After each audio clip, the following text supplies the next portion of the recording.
Good morning and happy Friday, everyone. My name is Nick Marro with Occupy Fantasy. You could find me on Twitter at Nick Marro DFS. Once again, I'm here to help you break down the NBA DFS slate on both DraftKings and FanDuel. We got a nice Friday night slate here. 11 games on both sites, locking at 7 p.m. Eastern Standard Time. If you haven't already, please like the video. Also, subscribe to the channel. That helps us climb up those YouTube algorithms and get more content like this back to you. Also, if you're not already a member at Occupy Fantasy, check the links in the description below. You get access to the model you see here where you could sort by OF index, which is pretty much the best plays on any given slate. Ownership percentages, value for both DraftKings and FanDuel. We also have a single and multi-lineup builder, private Discord server filled with DFS experts to help you improve your game. And there is a 30-minute window leading up to each slate's lock where you can ask lineup-specific questions. So 11-game slate today, or tonight rather. So I would like to go game by game. We're going to go as quickly as possible here. We do have a lot of injury news already, which is good. Plenty to talk about. I'm going to go in the order of the official NBA injury report. If you see me looking up to the right, that's because I'm looking at the injury report over here as well as the odds for these matchups. But yeah, really good slate tonight. I know some of us prefer smaller slates. I actually like this one. I think there's going to be enough value that ownership should stay pretty flat. So you can kind of play what you like and hopefully climb some leaderboards. So let's get into it. The first game on the slate at 7 o'clock, we have the Chicago Bulls at the 76ers. The Bulls are 4.5-point underdogs on the road in Philadelphia. 231-point game total here. So yeah, we're starting off with a big one. Joel Embiid is out for the Philadelphia 76ers. That's their only significant injury. Over on the Bulls side, we're looking at Alex Caruso is questionable. Javonte Green is questionable. Still no Lonzo Ball. I'm not even sure if he's coming back this season. But yeah, let's talk Embiid first and foremost. So obviously, with Embiid out, we're going to see more usage for James Harden. We're also going to see Tyrese Maxey see a bit of a bump in his usage and fantasy point per minute rate. The thing with Maxey, he's working his way back from an injury, so it's tough to know how many minutes we're going to get out of him here. That being said, he is coming off a matchup against Indiana in which he did get his full run of 37 minutes. So I do like Maxey here. I think a lot of people are going to flock to Harden, and rightfully so. But at the same time, I do think if you can't get to Harden, you're using your salary for other payups. Maxey's going to look really solid here as well. Tobias Harris, still too cheap with Embiid out of the lineup. I like him. D'Anthony Melton's okay as a secondary option. We did see Montrezl Harrell have a massive, massive game last time out with Embiid out of the lineup. So this is something to keep an eye on. I don't believe he started. But I don't know that it matters. They actually started PJ Tucker at the 5. If Harrell's going to come in and play like he did the other night, he's going to be one of the better value plays on the slate. The issue is you are using up that center spot, and also it does feel a bit chasey here given the wide range of outcomes we've seen from Harrell, even with Embiid out of the lineup. Really no interest in PJ Tucker, Shake Milton, etc. But yeah, I would consider Harden kind of a borderline core play. Same could be said for Maxey, Tobias Harris.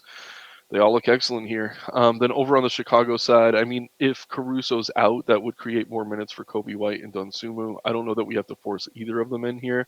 DeMar DeRozan, really solid player, but he is more scoring dependent than you usually see guys in this 9K range. So he's fine. But I also like Vooch and I also like Levine. This is a much better matchup for Vucevic. No surprise with Embiid out of the lineup. So he could be good here. But again, there's a lot of good centers on the slate. Do you want to use that center spot for someone like Vucevic? Maybe, maybe not. The Bulls are just one of these teams that have three really good players, so it's tough to know on a given night who's going to go off. For me, I like Levine best of the bunch, just at his respective or at his price compared to the others. But Vooch on DK at 7,300 certainly has some appeal to me here as well.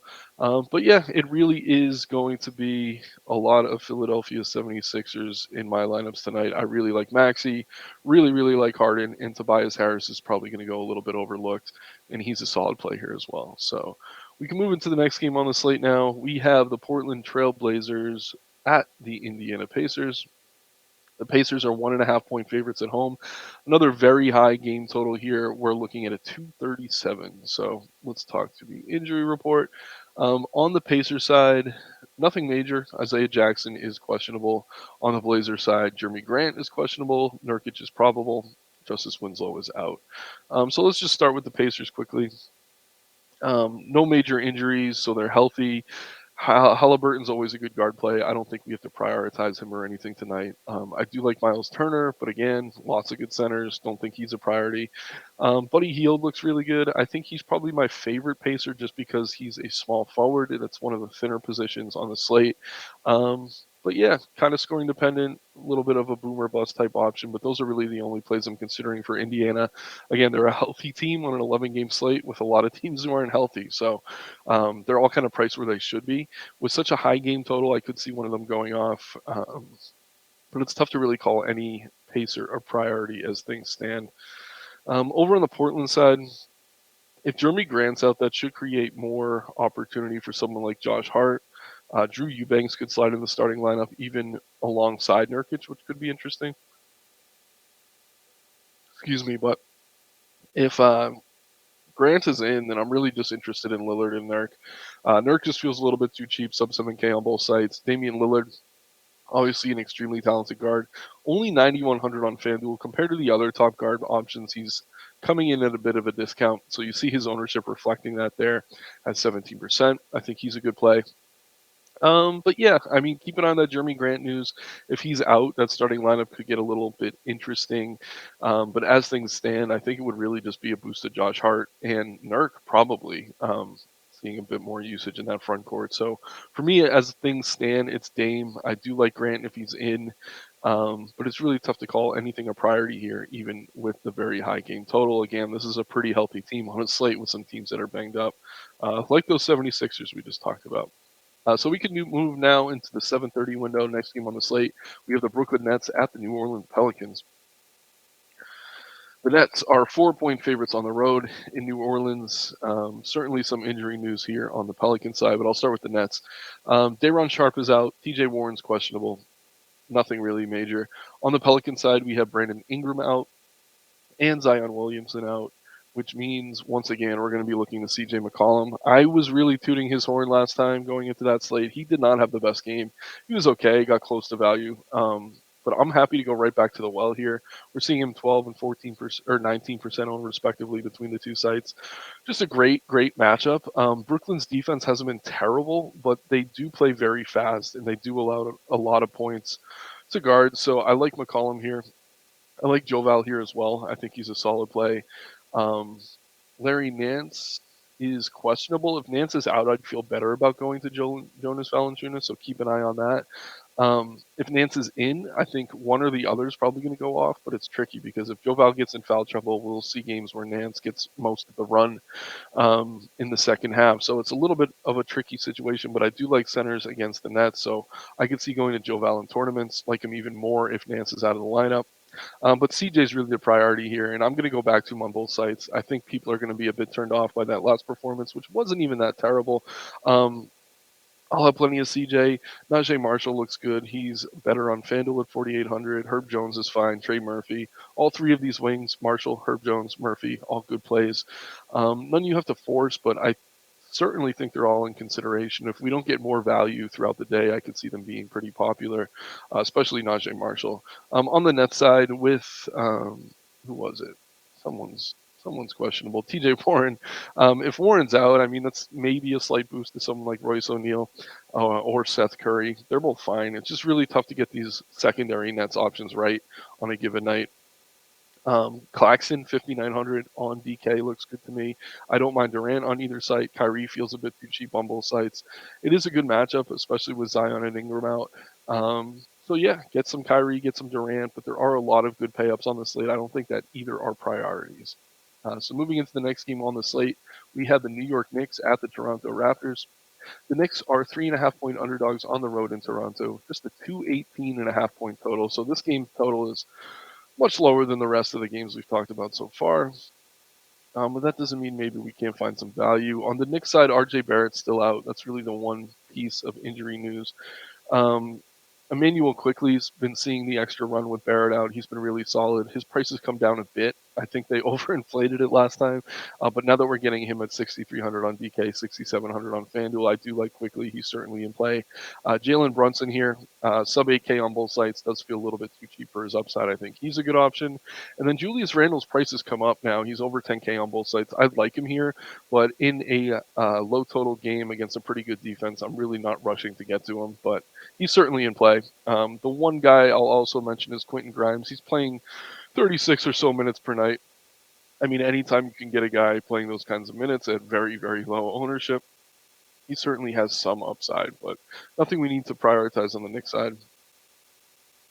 As for Toronto, Siakam is available on the injury report. I don't know what that means. Maybe he pops up on the injury report throughout the day, so keep an eye on that. But as things look right now, I think he should be fine and in. Fred VanVleet coming up a massive, massive game. It is a good spot for him. I don't mind him here. Certainly a much more appealing option on DK at just 7,400. 8,500 on DK isn't great. Or on FanDuel rather, but it is playable. Gary Trent's had some good games. Another option. It's like all the Raptors except for Siakam are cheaper on DK tonight. So if you want to play some Raptors, maybe get your action in on DraftKings. But yeah, again, another one of these teams similar to the Bulls where they have a lot of good players, so it's tough to know who's going to go off on a given night.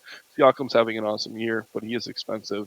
9,600 on FanDuel. That is a bit of a discount off what we've been seeing for him, so I don't mind Siakam on FanDuel, and kind of VanVleet and Trent would be my favorite Raptors over on DK. But you're seeing no one here owned over 10% on either site for Toronto, so not really a team we have to prioritize. Moving into the 8 o'clock window, we have the Charlotte Hornets at the Milwaukee Bucks. The Bucks are 10-point favorites at home hosting Charlotte at 233-point total here. The Hornets, no Gordon Hayward, no Kelly Oubre, no Theo Maledon, no Kai Jones, no James Bouknight. So the wings are out for Charlotte. So I'll start there, then we can talk about Milwaukee after. LaMelo looks fine here. Again, another good play who is expensive. There's just better pay-ups on the slate, in my opinion. But yeah, when you're getting him under 5%, he's certainly someone you could consider. I like the boost he'll probably see in usage with those wings out in Oubre and Hayward. So Terry Rozier looks good here as well for the same reasons. Coming in at a bit of a discount, we're getting him under 7K on both sides. Obviously a riskier and more volatile option than Ball, but again, you're getting him at the discount, so it makes sense. PJ Washington, I don't mind. Could see extra usage with those wings out. Same can be said for Jalen McDaniels. Don't hate Mason Plumlee here. There's just much better center plays on the slate. So really, I could see mixing in a few of the starters. Don't mind McDaniels, Washington, Rozier, Ball, but none I would call a priority. Over on the Milwaukee side, still no Chris Middleton. Giannis and Drew are both listed as probable. So yeah, if you can afford Giannis, I certainly think he's a good option here. Obviously, a wide spread, there is some blowout risk on an 11-game slate. But at the same time, we've seen him hit value in 3 quarters before, and if Charlotte can keep this game close, he could easily be the highest raw point scorer on the slate. So I do like Giannis. Drew Holiday looks fine at 8,100 on both sites. That's a fair price. We've seen Lopez and Portis both have really good games lately, and if you're desperate for value, maybe get some Grayson Allen or Pat Connaughton. I really am not all that interested in either of them, but they are seeing extra minutes and usage with Middleton still out of the lineup. Joe Ingles has been getting a little bit of run, not enough for me to want to consider him as a punt play. But yeah, definitely if you're playing a bunch of lineups, I wouldn't have no exposure to Giannis. He's someone you definitely want to consider. Same with Drew. It's just guard is another loaded position tonight. Shocker, center and guard are the most stacked positions on the slate, as is often the case. So I do like these guys, but no real priorities for me from this game. Next game on the slate, we have the Detroit Pistons at the San Antonio Spurs. Let's see here. The Spurs are 1-point favorites at home, hosting Detroit. I'm going to click into FanDuel for this one here. So the big news here, Keldon Johnson, or not Keldon Johnson, I mixed that up. Devin Vassell is going to be out for some time. He has a left knee procedure that he needs to have. It could just be the Spurs tanking, but that's neither here nor there. Josh Richardson is questionable. Bates Diop is now probable. Excuse me. And Charles Bassey is out. So the big news here is Keldon Johnson. With Devin Vassell out of the lineup, he's going to see enough of a boost in both usage. I mean, his minutes are going to kind of stay where they are. But I do like Johnson here. The reason I clicked into FanDuel, I like their game log format. I wanted to see how many minutes Podol's been playing. Since he's been back from his injury, we've yet to see him go over 30 minutes. If he was going over 30 minutes, he'd be one of my favorite center plays on the slate. So I like him in tournaments. It's just really tough to trust him right now. But as things stand, I do consider Keldon Johnson to be kind of a core play. I think he's excellent here. Someone I'd be prioritizing on both sites. Clicking back over to the model and clicking into San Antonio. I imagine we're going to see very high ownership. Yep, 28% on DK, 39 on FanDuel. He looks excellent. The second biggest beneficiary with the sell out of the lineup is Trey Jones seeing extra usage. He's been getting more minutes lately too, which is great to see. 18% owned on DK, 26 on FanDuel after this run of ownership here. So Trey Jones, another really solid play. Obviously, Detroit is a favorable matchup defensively speaking. So yeah, really two good plays. Plenty of reasons to like both of them. Don't mind Jeremy Sochan on DK. He's okay on FanDuel. Not someone I'd be prioritizing though. Richardson, if he's in, he's cheap enough on DK to consider. He's listed as questionable, so keep an eye on that. But really, the priorities here for San Antonio are definitely Keldon Johnson first and foremost, then Trey Jones. Two really good plays. Really, really like Keldon Johnson tonight. Over on the Pistons side, they have served all their suspensions from that fight with the Magic. So Cade Cunningham's out, Marvin Bagley's out. That's really it. Um, Cade's going to be out for a while. He's been out for a while, so that's not really a needle mover right now. But Killian Hayes, we're seeing he's priced at 5,500 on DK, 6K over on FanDuel, getting a lot of ownership. This is a good spot for him. He should have very high usage rate here against a very, very soft defense. So I like Hayes. With Bagley out, that secures minutes for both Stewart and Jalen Duren. I think they're fine as kind of mid-range value in the front court. Bojan Bogdanovic, very scoring dependent, but plenty of upside. So I like all these guys in the starting lineup. And then Jaden Ivey, he's a fine tournament play, kind of boomer bust scoring dependent. Same can be said for Alec Burks and Sadiq Bey. They're all very similar players. I think Ivy is the best of that group. And none of these guys are drawing ownership. So maybe get some Jaden Ivey mixed in if you're playing tournaments.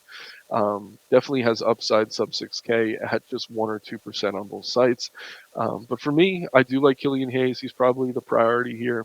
Then Jalen Duren is another really strong center play, especially on DK.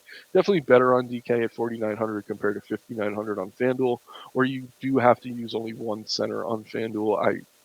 Plenty of reason to like Duren on DK. Another game I like. I will say Keldon Johnson is a priority for me tonight. I do like Trey Jones as well as a mid-range value guard. Next game on the slate, we have the Oklahoma City Thunder at the hosting the Washington Wizards, rather. Excuse me. The Thunder are 2-point favorites at home. 231.5 point game total here. Pretty high. The Thunder, Poku's still out.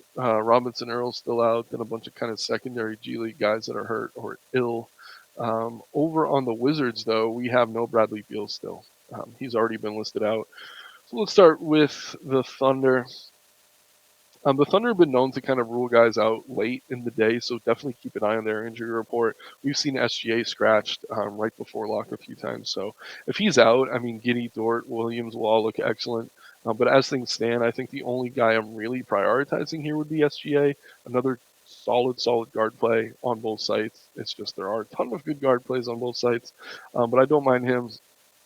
And then, Lou Dort's okay, just kind of a mid-range wing. 4,800 on DK is an appealing price. It's just he's very inconsistent, and I think that's kind of baked into that price, which is why it's so low. Don't mind him. Josh Giddey's fine, another scoring-dependent guard in that mid-range. I prefer to play him with SGA out, but at the same time, he'd be uber chalk with SGA out, so I can see getting to him maybe a little bit in tournaments at reasonable ownership. Very good matchup against Washington. But really no priorities for me from the Thunder. Over on the Washington side of things, as I mentioned, Bradley Beal is out of the lineup. Whenever Beal's out, that's going to provide a boost to both Kristaps Porzingis and Kyle Kuzma. I like both of them here. Clicking over to DK, just to take a look at some things. We got, Porzingis is sub 10K, coming off a pretty good game against Milwaukee. This is a good matchup for him here. I like him. I like Kuzma. I think these are two really solid options at reasonable ownership. We're getting them in an excellent matchup. Um, but yeah, for whatever reason, they just aren't all that popular. I'm trying to see who else is out for the Wizards because Rui Hachimura and Daniel Gafford are both super popular right now. So Gafford's been excellent. He's been starting alongside Porzingis for a while. He was backing him up as the center, but now he's playing a lot and he's scoring around 30 fantasy points per night. So at 4,600 on DK, I think he's a really strong play. Going to check his price over on FanDuel. Not quite as appealing at 5,400. Also, you only have the one center spot, so there is opportunity cost there. But he's someone I consider. And then Kyle Kuzma, he sub 8K on FanDuel, really strong play. I think he's kind of a core play over on FanDuel as things stand. So I like Gafford on both sides. I like Porzingis on both sides. Really like Gafford on DK, and I really like Kuzma over on FanDuel. So definitely a lot to like from Washington as long as Beal's out of the lineup. I'll also quickly mention Monte Morris, who sees more usage as the starting point guard with Beal out. So a lot to like from this game between two teams with pretty bad defenses. So moving into this 9 o'clock window here, we have the Cleveland Cavaliers at Denver facing the Nuggets. The Nuggets are 6-point favorites at home, 222.5 point total here. So I'll start with Denver. They're on a back-to-back. They've yet to release their injury report. It wouldn't shock me to see someone rest, but as things stand, obviously Jokic is a good play. Murray is a fine play. I think he is a rest candidate, though, on the back-to-back. So if Murray's out here, that would make Bones Highland an extremely appealing value option, so definitely keep an eye on that. KCP, Porter Jr., Aaron Gordon, all decent options. I mean, KCP's not quite on the same level as Gordon or Porter. This game was a blowout last night, so these guys should be pretty rested, but at the same time, it wouldn't shock me to see Murray rested on the back-to-back. It has happened a few times so far this season, so keep an eye on that Denver news and injury report. Over on the Cleveland side of things, Darius Garland is questionable. Donovan Mitchell is out for rest. Wow, okay, so this is a lot to kind of process. Um, so yeah, we've seen a lot of games lately with Garland out and Mitchell in. Tonight we're getting Mitchell out, maybe Garland in. So if Garland's back, he's going to be a good play with Mitchell out of the lineup. Just make sure that we don't get news he's on some sort of minutes restriction. Trying to see what the injury was. It was an illness slash right thumb sprain. I can't imagine that forces them to kind of cap his minutes. So if Garland's in, he's going to look great here with Mitchell out, but certainly something to keep an eye on. If both of them are out, then Evan Mobley is going to look excellent, and Karis LeVert is going to be one of the best plays on the slate. He is priced up on both sites, but we've seen massive usage out of him with either of these guards out of the lineup. If both are out, that's just going to look amazing. So definitely keep an eye on some LeVert. If you do see Garland ruled out later in the day, I expect that ownership to climb dramatically. But yeah, Garland going overlooked right now. I think people are going to be afraid to play him coming off the injury. It is a tough matchup against Denver, but when Mitchell out of the lineup, he has a really high ceiling at 8K on both sites. Evan Mobley looks really good here. Fine getting to Jared Allen. Secondary options, I mean, if we see Kevin Love slide into that starting lineup, he's had a few really big games lately. I don't know. I never feel great about playing Love, but the results kind of speak for themselves. He's just tough to avoid, especially if we do get Garland ruled out. And then Isaac Okoro. Yeah, if you're really desperate for value, I don't mind him as kind of a last man in. Would obviously prefer Garland to be out to go there. Chetty Osman, another guy, maybe consider. But this Cleveland situation is certainly fluid and one we have to keep an eye on. Again, as things stand, Donovan Mitchell's already been ruled out. Um, I like Karis LeVert a lot. I like Darius Garland if he's in a lot. Allen and Mobley are both fine plays. No one I'd be prioritizing really other than maybe LeVert, but the price has come up on him, which is keeping that ownership down. So he feels like more of a tournament than a cash play. But yeah, Cleveland, definitely a situation to keep an eye on. Their best player is out, and Donovan Mitchell, and maybe Darius Garland's going to be out there as well. So keep an eye on that one. Another team on a back-to-back, the Los Angeles Clippers, are in Minnesota tonight. The Minnesota Timberwolves are 3-point favorites at home, hosting the Clippers. 226.5 point game total here. So yeah, Clippers similar to the Nuggets, no injury report yet. We saw both Kawhi and George play last night. I can't imagine Kawhi plays on the back-to-back. So we got to keep an eye on this one too. With if Paul George is in and Kawhi's out, it was a big blowout. I think that's probably going to be what we see here. And George is going to look great. We'll also see enough usage for guys like Marcus Morris, Norman Powell to consider. Don't mind Reggie Jackson either. Again, this is all under the assumption that Kawhi's out of the lineup. And then Zubac as well. Against the big Minnesota team, he should be able to see enough of a run to probably hit value at 5K on DK at the very least. 6,400 on FanDuel in your one center spot. I'm not as excited to get to him there.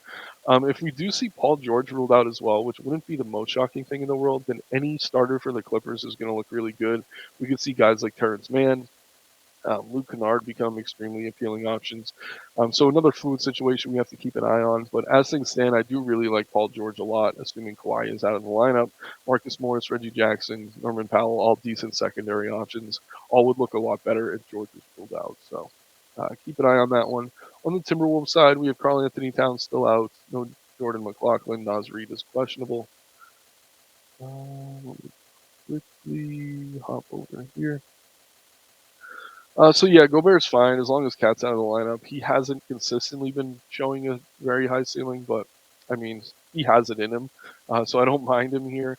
I do like D'Angelo Russell. He's actually seen a decent boost with Jordan McLaughlin out of the lineup, which is a little bit surprising. But yeah, scoring dependent guard. He is still cheap enough for me to want to get some shares though. Don't mind Anthony Edwards. He's going to be very low owned. He has a high ceiling in a matchup like this one. Once again, the game total here is almost 230, 226.5 points. So a good option. Not someone you necessarily have to force, but I do like him. If Naz Reid, who's listed as questionable, is out, that's going to create more usage for someone like Kyle Anderson minutes as well. So Kyle Anderson's a good play. Don't mind Jaden McDaniels, but I would not play him unless Naz Reid is ruled out. And then Jalen Noel is a decent guard value. Not that we necessarily need him tonight. A little bit boomer bust. Better on FanDuel where he gets points for blocks and steals and things like that. But I don't hate Noel here. But yeah, I mean, it's tough to really say I'm prioritizing anything from Minnesota. I do think it's a good spot. I do think there are going to be plays here after the slate. We're like, oh wow, yeah, this was a good place to go. But right now, it's another one of these teams where it's tough to say who it's going to be. For me, I like Russell. I think he's probably my favorite Timberwolf right now. Edwards definitely the more consistent player with the higher ceiling, but he's 2K more. So I'll get some D'Angelo Russell. Don't mind Edwards, Gobert, and then if Reed's out, Anderson looks really good, as will Jaden McDaniels. Moving into the next game, we have two more games here. The Miami Heat at the Phoenix Suns. The Suns are 2-point underdogs at home tonight, hosting the Heat. On the Heat side, let's see, significant injuries. Dwayne Dedmon is probable. Haslam questionable. Jovic out. Caleb Martin questionable. Duncan Robinson out. So Miami does have a bunch of guys in their injury report, but it's really none of their major players. Jimmy Butler not on the injury report for the first time in a long time, so congrats to Butler on that one. I don't mind Butler here. He's fine. Sub 9K on DK does have some appeal to me. Butler and Hero both kind of priced up as if Jimmy would be out. I think they're okay in tournaments, but neither are priorities for me. Same with Kyle Lowry. Okay play. Really nothing I love on Miami, just another one of these teams with a bunch of good players, so it's tough to know who you should kind of pluck. Personally, I like Butler here, but I don't even know I get to him heavily against Phoenix. It is a tricky matchup. Over on the Phoenix side, no Devin Booker, first and foremost. Jay Crowder's still out. Cameron Johnson and Cam Payne are both out. So Chris Paul looks really solid. Definitely better on DK where you're getting him at a discounted 7,600. 8,300 on FanDuel's fine, just not something I'd be prioritizing. DeAndre Ayton looks okay here. Again, tons of good center options on the slate. And then Landry Shamet with Cam Payne out and Devin Booker out. He should see some extra minutes in usage. 17% own on DK as things stand doesn't surprise me at 4,500, but on an 11-game slate, that does feel a little bit hefty for him. Don't mind him as a guard value. Mikal Bridges looks okay here. Could even see mixing in Torrey Craig, Damian Lee. None of these guys are really priorities for me, though. I think Chris Paul is certainly the best play from the Suns if this is where you decide to go. But two really good defensive teams, not necessarily a game you want to chase for DFS. So last game on the slate, we have the Atlanta Hawks at the Los Angeles Lakers. 242.5 point game total here. The Hawks are 2.5 point favorites on the road. Hawks, no Clint Capella still, no Jarrett Culver, no Tyrese Martin. I'll start with the Hawks. and then go over to the Lakers after the fact. So with Capella out of the lineup, Okongwu is once again one of the best value centers on the slate, best value plays on the slate. He's not really cheap. He's in that mid-range, 5,700 on DK, 6,200 on FanDuel. But yeah, we're kind of waiting for more value to open up. So as things stand, I love me some Okongwu. I'll get through a lot of him on both sides. I think he is probably one of your better cash options at center today as things stand. John Collins as well has seen a lot of extra usage with Capella out of the lineup, so I think he's a good play. Don't mind Trey Young. He tends to get up. I think this is a nationally televised game. I'd double check into that, but yeah, this feels like the type of game against LeBron we can see Trey really put in some work. So I do like Trey Young here. Don't mind DeJounte Murray, Bogdan Bogdanovic. And DeAndre Hunter is cheap enough to consider, but really the priority here is Okongwu. After that, it's Collins, and then I don't mind mixing in some Trey, but really Okongwu. He's your cash center tonight.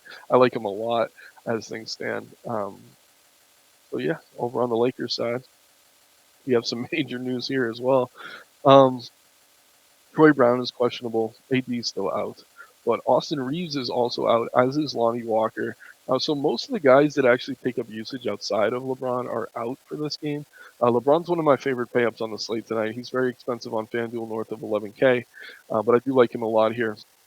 Just seeing massive usage with AD out of the lineup. And when we're also going to miss Reeves and Walker, two guys who also carry high usage rates, he just looks excellent. I really like Russ coming off the bench, but the minutes for him, even with all these guys ruled out, haven't necessarily been hitting 30 consistently.